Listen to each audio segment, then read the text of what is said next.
What are some common myths about being a film or television director? That you are the creative, that you're the creative authority and force behind stuff.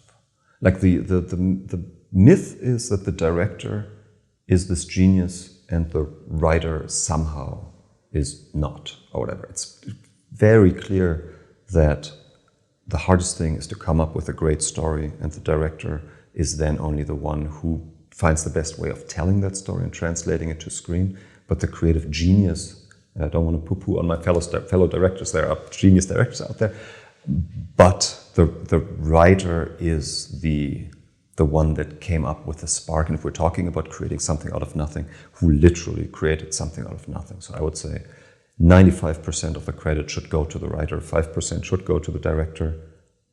The math is wrong because there should also be some for the actors and everybody else. But it's weird for me to say, see, I don't know how it happened. Maybe it's just a personality thing that directors tend to be more boisterous and somehow more, I don't know, grandstanding or something. But how the directors became the kings, the alleged kings of the filmmaking world, rather than the writers, I have no idea. So in that case, the television world reflects that, the reality to me a little bit better, even where the writer clearly is the king and the director isn't. What about when the director puts themselves in the film? How do you feel about that?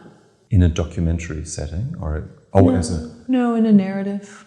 I have no strong feelings, as long as the fact that they do that doesn't compromise the quality of the film itself. Like if it takes you out of the film and I'm like, oh, that is so-and-so, then that'd be bad. But if they're a good enough actor that they can fit in, I understand the thrill of literally because you're putting so much of yourself into that stuff anyway, but it's invisible, to suddenly break that wall and enter the world of your film literally and physically for a moment.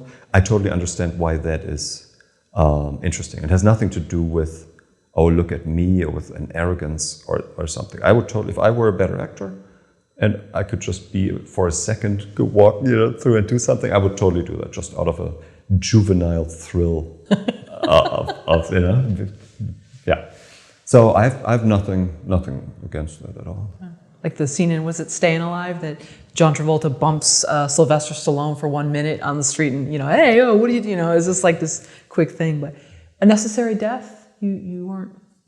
I was in there for a split second, okay. But that was only because my voice was coming from behind the camera throughout the film, which was important to me, that I could change events in the moment by actually participating in them as the documentarian, so that then when we needed that documentarian on screen, they would have needed my voice and my accent and all that anyway. So I was like, then I'll just do it myself.